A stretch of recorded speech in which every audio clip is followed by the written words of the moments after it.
Hello श्रोताओं, नमस्कार। स्वागत है आपका मेरे चैनल अनुगुंज पर। साहित्यिक कहानियों की श्रृंखला में आज सुनेंगे लेखिका मीनू त्रिपाठी की लिखी कहानी सिंचित रिश्ते। तो आइए सुनते हैं कहानी सिंचित रिश्ते। कार्तिक, आज मैं तरु दीदी से मिलने जाऊंगी।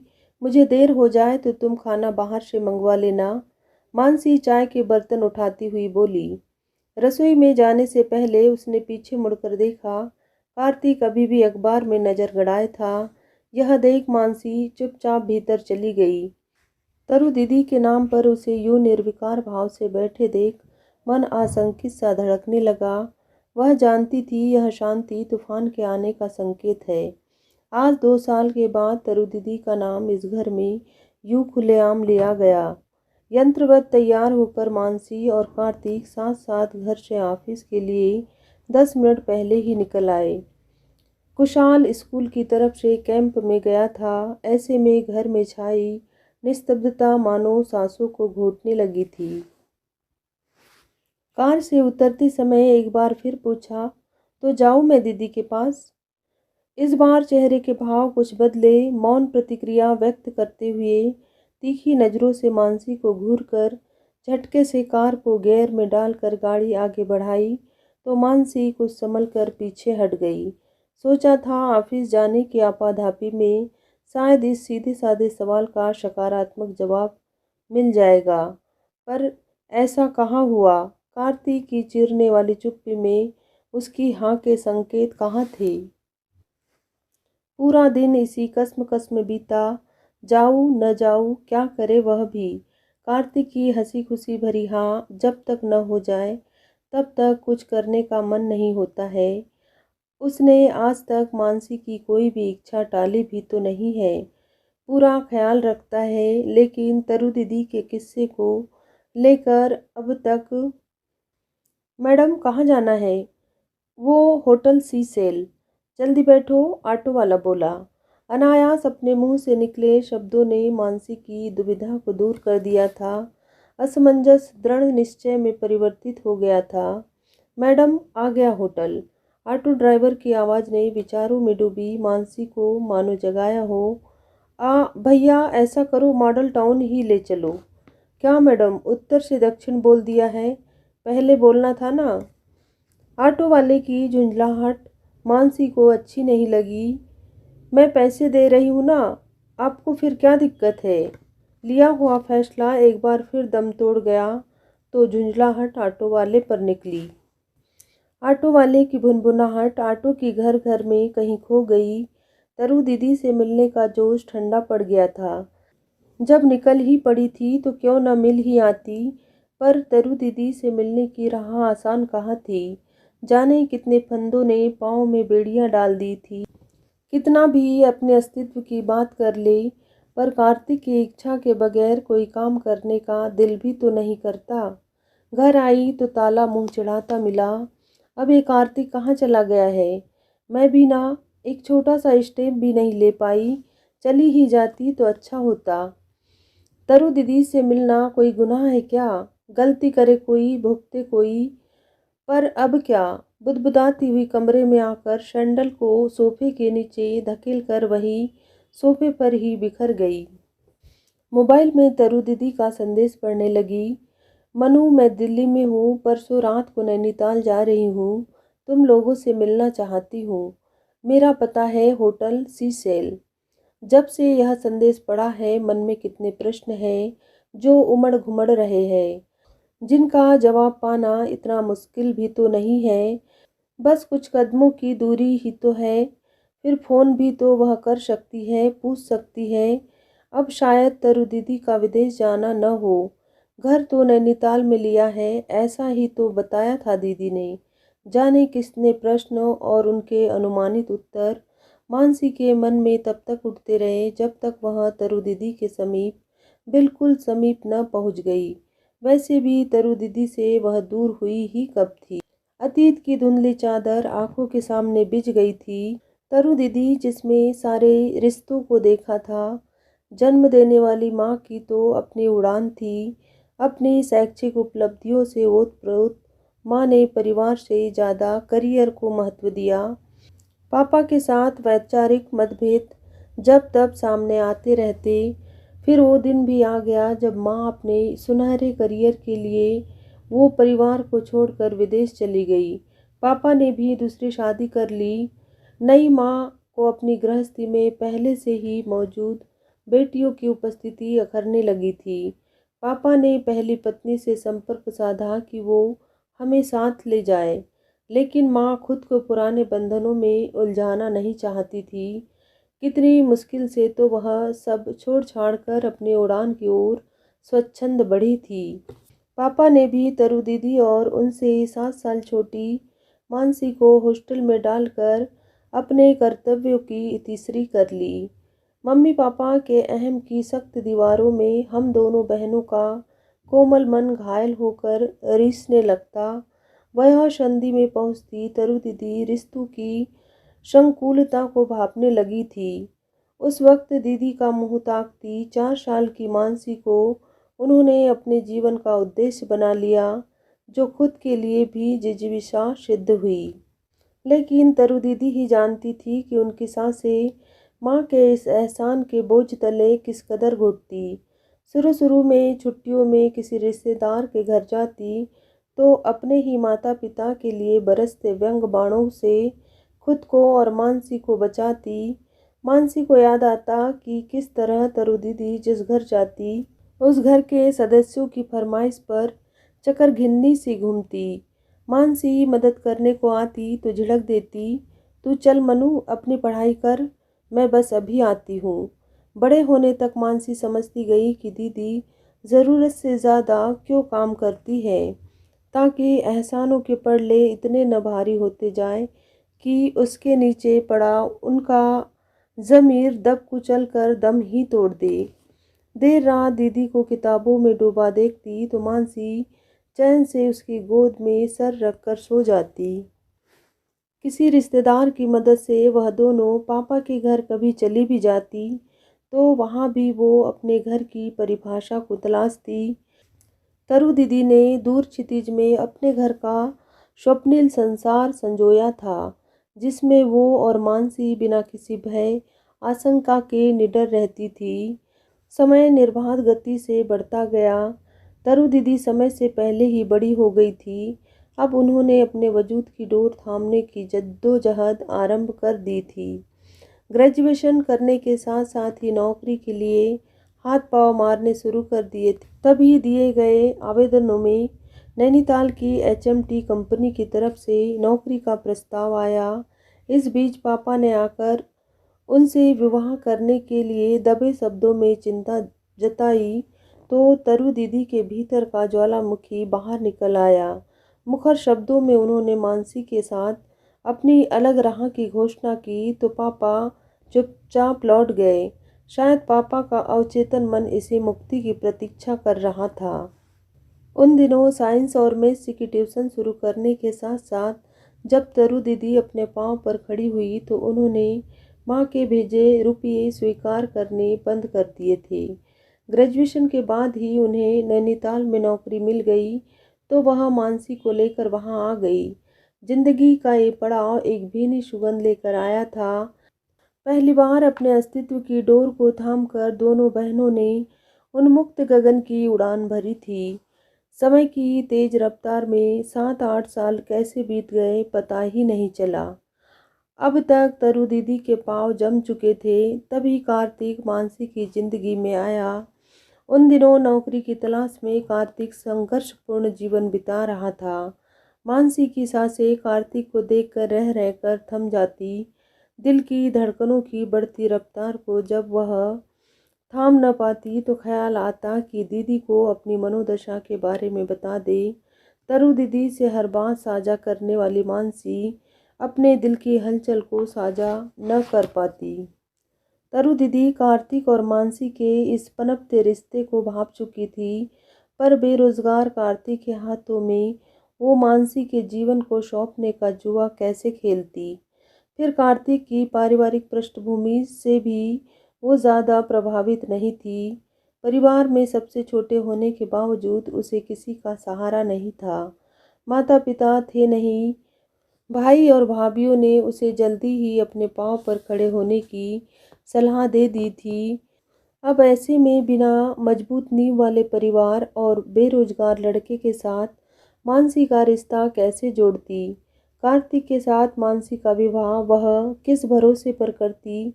व्यवहारिक तरु दीदी को प्यार जैसी किसी भावना पर भरोसा नहीं था। देर रात तक करवटें बदलती मानसी की मनोदशा को समझकर भी वो चुपचाप आंखें बंद किए पड़ी रहती। तब मानसी उन पर अपना रोष मन ही मन निकालती। क्या हो गया है तरु दीदी को? पहले बिना बताए मन में झांक कर समझ लेती थी, अब क्या हो गया है? या तरु दीदी के अंदर ऐसी भावनाएं समझने की संवेदनशीलता है ही नहीं? संकोच उठता है कि कैसे बताए। कार्तिक के साथ जीवन बिताना चाहती है तरु दीदी से पहले अपनी शादी। नहीं नहीं, ये ठीक नहीं है। उन्हीं दिनों कार्तिक को दिल्ली में किसी के साथ गवर्नमेंट एक्सपोर्ट का साझे में काम करने का प्रस्ताव आया। बिना पैसों के साझे में काम करना मुश्किल था। ऐसे में तरु दीदी ने पैसों की मदद करके उसकी दुविधा दूर की। तरु दीदी द्वारा की गई मदद और कार्तिक के कठिन परिश्रम ने कार्तिक को एक जगह स्थापित किया। कार्तिक का आत्मविश्वास इस नए काम से बढ़ गया था। पाँव टिकते ही कार्तिक ने तरु दीदी से मानसी का हाथ मांगा तो वह इस प्रस्ताव पर हामी भरने को राजी हो गई थी। वो भी शायद कार्तिक के द्वारा आने वाले इस प्रस्ताव का मन ही मन इंतजार कर रही थी। दीदी, आप मेरे बगैर कैसे रह पाएगी? मनु, इसी दिन का तो मैं बेसब्री से इंतजार कर रही थी। तुम्हारा घर बस गया तो समझो मेरी आधी तपस्या सफल हो जाएगी। फिर तुम दोनों से मैं दूर कहाँ रह पाऊंगी? नैनीताल से दिल्ली है ही कितनी दूर, जब मन करे चली आना। तरु दीदी, हम लोगों को अपने आसपास ही समझना। हमें एक आवाज़ देगी तो अपने बगल में ही खड़ा पाएगी। कार्तिक की इन बातों से तब तरु दीदी के साथ मानसी का मन भी भीग गया था। मान हो आया था एक बारगी अपने चुनाव पर। मानसी ब्याह कर तरु दीदी के मन आंगन को सूना करके चली गई थी। शुरू शुरू में दोनों ही जब तब आकर घर को चहल पहल से भर देते। मानसी की बातों में अब कार्तिक का ही जिक्र होता था। उस वक्त वह दोनों एक दूसरे में ऐसा खोए कि दुनिया जहान की कोई फिक्र ही न रही। तरु दीदी बहुत पीछे छूट गई थी। उनके चेहरे की हंसी के पीछे अकेलेपन की पीड़ा को भांपने की फुर्सत कहाँ किसी में थी। समय की गति उन दोनों के जीवन में परिवर्तन लाती गई। मानसी गर्भवती हो गई थी और कार्तिक सफलता के सोपान चढ़ता गया। जीवन की व्यस्तता ने कार्तिक और मानसी के पांव में जिम्मेदारियों की खूबसूरत बेड़ियां डाल दी थी।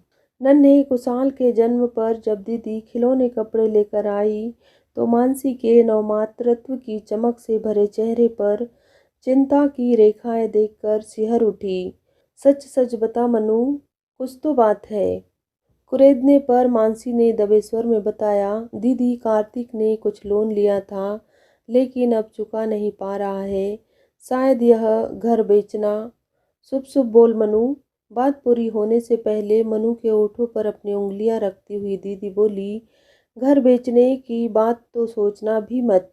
तू अपने घर की छत के नीचे सुरक्षित है। एक यही तो तसल्ली है मुझे। अच्छा बता तो कितना लोन चुकाना है? धीरे से दीदी ने था ली। 8 लाख। करीब 3 का तो इंतजाम हो गया है, बाकी 5 लाख कैसे करेंगे पता नहीं। उस वक्त दीदी चुप हो गई, फिर फ़ोन पर किसी से बातें करती रही। सुबह चाय पीते पीते कार्तिक से वो बोली, मेरे फिक्स डिपॉजिट में करीब 4.5 लाख है, मैं उसे तुड़वाना चाहती हूँ। पर दीदी, बीच में एफडी तुड़वाने से आपको नुकसान होगा। नहीं तुड़वाया तो नन्हे और मनु को लेकर कहाँ जाओगे तुम? कार्तिक ने चुपचाप सिर झुकाकर प्रस्ताव स्वीकार किया। मानसी ने अपनी शादी में जबरदस्ती तरु दीदी के लिए कंगन बनवाए थे, उसे बेचकर बाकी रुपयों का इंतजाम हो गया था। कार्तिक ने तहे दिल से तरु दीदी का शुक्रिया अदा किया। जाने कितने दिनों तक वो उनके गुण गाता रहा। इस बात को 5 साल बीत चुके थे। व्यस्तता दिन पर दिन बढ़ती जा रही थी। मानसी ने भी नौकरी करना शुरू कर दी थी। साथ साथ वह अपने बेटे कुशाल के बचपन को जी भर जी रही थी। अब दिन कहाँ शुरू होता और कहाँ खत्म पता ही नहीं चलता। कार्तिक अपने कारोबार के विस्तार में जुटा हुआ था। तरु दीदी से भागते दौड़ते कभी कभी बात होती तो दोनों अपने जीवन में आए परिवर्तनों का जिक्र करते। तरु दीदी के पास अपनी ठहरी हुई जिंदगी के बारे में बताने के लिए कुछ खास नहीं होता था, लेकिन एक दिन दीदी के अचानक आए एक खत ने सबकी जिंदगी में उथल पुथल मचा दिया। उस खत में दीदी ने अपने 4.5 लाख रुपए वापस मांगे थे। मानसी को चुप देख कार्तिक के भीतर का ज्वालामुखी बाहर आ गया था। आखिर तरु दीदी ने दिखाई दिया। पैसे के आगे रिश्तों की कीमत क्या है। रुपए मांगने के लिए दीदी को यही समय मिला था जब मुझे पैसे की इतनी ज़रूरत है। पहले बता देती तो मैं इस वक्त अपने कारोबार को आगे न बढ़ाता। कार्तिक, पैसे की पूर्ति कभी होती है क्या? जितने हमारे पास है उससे अधिक की ज़रूरत तो हमेशा ही बनी रहती है। मानसी का तरु दीदी के साथ खून के रिश्ते से बढ़कर जो मन का संबंध था वो जोर मार उठा था। कार्तिक, तरु दीदी के रुपयों को समय रहते लौटाना क्या हमारा फर्ज नहीं था? मानसी का तरु दीदी का यूं पक्ष लिया जाना कार्तिक को नागवार गुजरा। मैंने कब मना किया है इसके लिए? पर इस वक्त पैसे की कितनी क्राइसिस चल रही है तुम जानती तो हो मनु। आवेश में आए कार्तिक ने अपनी एफडी तुड़वा दी और साथ में दीदी के साथ संबंध भी तोड़ लिए। हालांकि परोक्ष रूप से तो उसने कुछ नहीं कहा, पर रिश्तों की दरकन और उसमें जमी खुश्क खुरदरी परत दीदी महसूस कर गई थी। करीब 1 महीने बाद एक पत्र मानसी के नाम आया। प्रिय मानसी, खुश रहो। कार्तिक से एक दिन बात हुई थी। कुछ उखड़ा सा था। बहुत दिनों से तुमसे कुछ कहने का मन हो रहा था। यूँ तुम लोगों से रुपए मांगना बड़ा अजीब लगा था, पर क्या करती, और कोई चारा भी नहीं था। मैंने आज तक पैसों को तवज्जो तब तक दी है जब तक वो तेरी जिंदगी में रंग भर सके, पर अपने जीवन में रंग भरने के लिए तुझसे पैसों की मांग करूंगी यह सपने में भी नहीं सोचा था। मानसी, तेरे जाने के बाद मेरे जीवन में सन्नाटा इतना बढ़ गया था कि मैं घबराने लगी थी। तुम्हारी तरु दीदी ने कभी अपने मन भीतर झांकने की इजाज़त किसी को नहीं दी। ऐसे में जाने कब शरद मेरे मन में सेंध लगा गए, मैं जान ही नहीं पाई। तुम्हारी तरु दीदी जीवन में पहली बार इस दिल से हारी है जिसमें अब तक सिर्फ तुम्हारी खुशियों का अधिकार था। जाने कैसे शरद ने भी अपनी जगह बना ली। तुम्हारी तरु दीदी ने आज तक तुम्हारे अलावा किसी और के बारे में नहीं सोचा है। वो अब अपने लिए भी सोचने लगी है। ये आश्चर्य की बात लगती होगी। तू जानती है, मैंने आज तक किसी को शिकायत का मौका नहीं दिया है। ऐसे में मेरे जीवन के किसी मोड़ पर मेरा अपना वजूद, मेरा स्वयं मुझसे शिकायत करे कि मैंने उसके लिए कभी भी कुछ नहीं किया, ये ठीक है क्या? मनु, मैं तेरे जीवन से संतुष्ट हूँ। अब खुद को भी मैं संतुष्ट करना चाहती हूँ।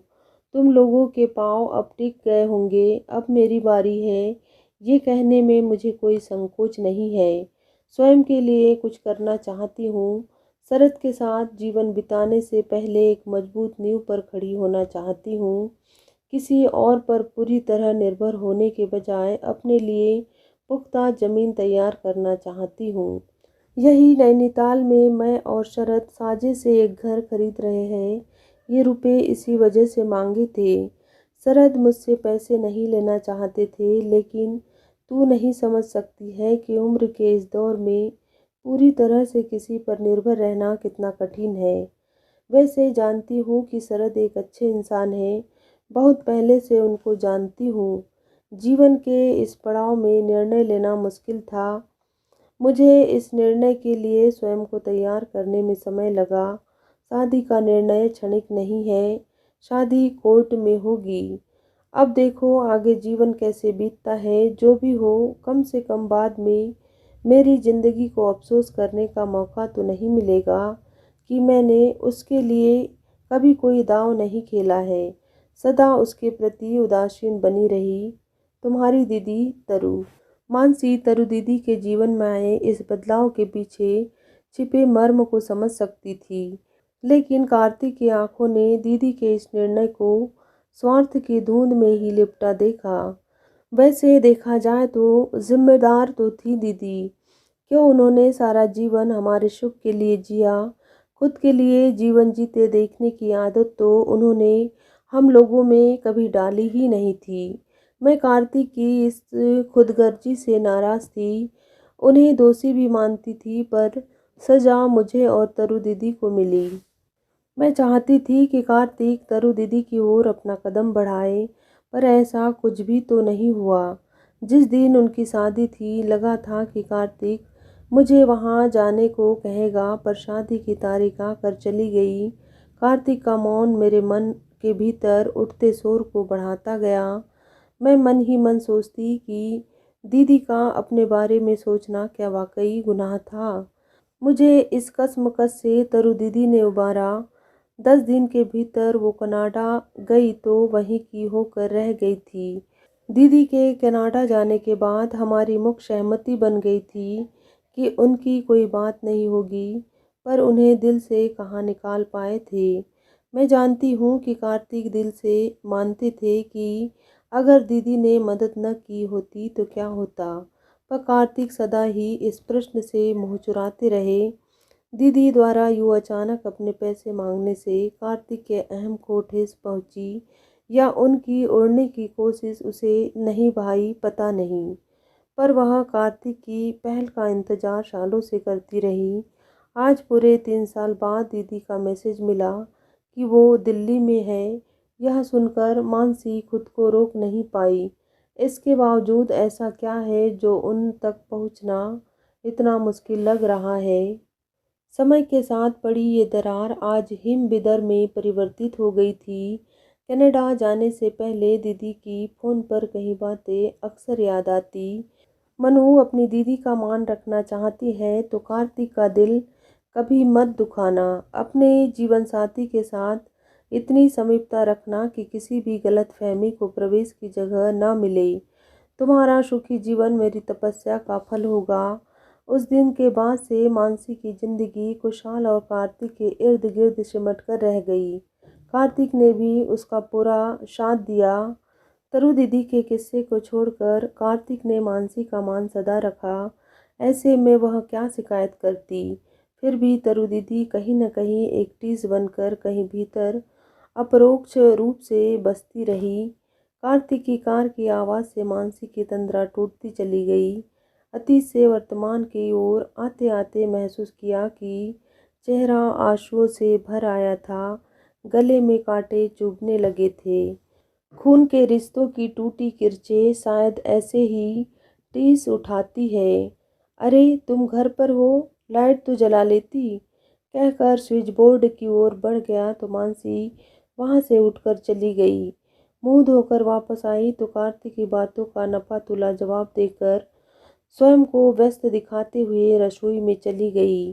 कार्तिक छोटे छोटे संवादों के द्वारा घर में छाए सन्नाटे को दूर करने का प्रयास करता दिखा। खाना बाहर खा ले क्या? कार्तिक धीमे शब्दों में बोला। नहीं, मैं समय पर घर आ गई हूँ ना, खाना बना लूँगी। मानसी के स्वर में उल्हाना था। अचानक कार्तिक ने मानसी का हाथ थामते हुए कहा, कुछ देर मेरे पास बैठो, मैं कुछ कहना चाहता हूँ तुमसे। अपना हाथ छुड़ाती हुई वह बोली, कार्तिक मेरे सिर में बहुत दर्द है, मैं आराम करना चाहती हूँ, कल बात करेंगे। बेरुखी की तल्खी आवाज़ में उतर आई थी। रात को बिस्तर पर भी संवादहीनता पसरी रही। तभी फ़ोन की आवाज़ से सन्नाटा टूटा। फ़ोन कार्तिक ने ही उठाया। कुछ पल पकड़े रहने के बाद रिसीवर मानसी की ओर बढ़ा दिया। तरु दीदी का फ़ोन है। कार्तिक की भरसक संयत आवाज़ पर वो हैरान सी उसे देखती हुई कांपते हाथों से रिसीवर को संभालने लगी। कौन? तरु दीदी। मानसी के स्वर के कंपन को नज़रअंदाज करती हुई दीदी बोली, क्योरी मनु, 3 साल बाद तेरे शहर में आई हूँ, फिर भी मुझसे मिलने नहीं आई। तुझसे तो अच्छा कार्तिक है जो आज मुझसे मिलने तो आया। हम लोगों ने कितनी बातें की। मैं और कार्तिक कितनी देर तक तुम्हारा इंतज़ार करते रहे पर तुम नहीं आई। इतनी बिजी है क्या? तरु दीदी की चिर परिचित आवाज़ पर मानसी खुद को रोक न पाई। कार्तिक आया था क्या आपके पास? हतप्रभ सी वह कार्तिक को हैरानी से देखती हुई बोली। इस नए खुलासे पर खुद को संभालने की कोशिश की पर नाकामयाब रही। रिश्तों की दहक अंदर तक पहुंच गई थी। भीतर की पिघलन आंखों से बह चली। कार्तिक कुछ देर मानसी को रोते देखता रहा, फिर रिसीवर उससे लेकर बोला, दीदी अब मेरी बीबी को ज़्यादा मत रुलाओ। एक तो आप बिना बताए कनाडा चली गई और अब अचानक आकर इसे रुला रही है। हम लोग कल सुबह आ रहे हैं। कुशाल भी अपने स्कूल ट्रिप से कल सुबह 8 बजे तक आएगा। अपनी मौसी और छोटे से भाई को देखकर कितना खुश होगा। आज तो मैं आपके पास खाली हाथ आ गया था। अब मानसी को थोड़ा तो समय दीजिए। आखिर पहली बार अपने भांजे और जीजा जी से मिलेगी। खाली हाथ कहाँ आए थे कार्तिक? रिश्तों की मजबूत कड़ी तुम ही तो लेकर आए थे। स्पीकर ऑन था। दीदी और कार्तिक के वार्तालाप से मंत्रमुग्ध मानसी एकटक कार्तिक को देखती रही थी। दृष्टिकोण के बदलने से सारे समीकरण बदल चुके थे। घर पर उत्सव का सा माहौल था। मानसी कार्तिक के हृदय से लग गई तो वह भी भीतर तक भीग गया। मुझे माफ़ कर देना मानसी, मेरे कारण तुम दोनों बहनों के बीच जो दूरियां बनी थी, अपनी आत्मग्लानि के कारण ऑफिस में एक पल भी चैन से नहीं बैठ पाया। वो शायद मेरा गिल्ट था जो जानता था कि मेरी गलती कहाँ है। तुम्हारा उदास चेहरा मैं अपने सामने से हटा नहीं पाया। आज मेरी गलती का एहसास चरम पर पहुंच गया था। दीदी के घर पहुंचकर तुम्हें एक सुखद एहसास से भर देना चाहता था, पर वहां तुम्हें न देखकर मन में टीस उठी थी। तरु दीदी से माफ़ी मांग ली है, अब बस तुम भी जल्दी से मुस्कुरा दो। मेरे अहम के कारण तुमने किस तरह से अब तक दिल पर पत्थर रखा होगा। मैं ऑफिस से ही तुमसे बात करना चाहता था, लेकिन फ़ोन पर शब्दों के द्वारा भाव व्यक्त कर पाना असंभव लग रहा था। यहाँ शब्दों की शून्यता हाथों के स्पंदन ने पूरी कर दी, है ना? मनु, मुझे तो तरु दीदी के प्रति अनुग्रह प्रकट करना चाहिए, जिन्होंने मुझे रिश्तों के मायने समझाए, हमारी हर खुशी को अपना समझा, लेकिन हम उनकी खुशी के बारे में नहीं सोच पाए। हाँ मनु, स्वीकारता हूँ, मैं खुद गर्ज हो गया था। नहीं समझ पाया कि तरु दीदी की ज़िंदगी में आया खालीपन भरने की जिम्मेदारी हमारी बनती थी, खासकर मेरी। जब उन्होंने खुद के लिए सोचा तो मुझे बुरा क्यों लगा। काश मैं अपनी जिम्मेदारी निभा पाता, तरु दीदी की खुशियों में शरीक हो पाता। मानसी, मुझे माफ़ कर पाओगी? कार्तिक की बात पूरी होते होते मानसी रो पड़ी थी। ये दिन हमारी ज़िंदगी में कभी आएगा इसकी उम्मीद छोड़ दी थी मैंने। अगर तुमने रिश्तों को तोड़ा था तो जोड़ने वाले भी तुम ही तो हो। कार्तिक ने उसे प्यार से भींच लिया। कार्तिक कैमरे में कैद दीदी के खुशहाल परिवार की फोटो दिखा रहा था। अपनी जिंदगी के साथ खेला। दीदी का दांव सही साबित हुआ। देर से ही सही पर दीदी की ओर उठाया कार्तिक का कदम मानसी और तरु के जीवन को संपूर्णता प्रदान कर गया था। मन के भीतर रिश्तों की भीनी सुगंध और उम्मीद के उजास ने पता ही नहीं लगने दिया कि रात का अंधेरा कब कितने आगे बढ़ गया है। शायद इतना कि अब उसका पीछे लौटना असंभव था। अब तो बस उस पथ पर सुनहरी किरणों का बसेरा था। तो ये थी कहानी सिंचित रिश्ते। यदि कहानी आपको अच्छी लगी हो तो मेरे वीडियो को एक लाइक तथा चैनल को सब्सक्राइब जरूर करें। धन्यवाद।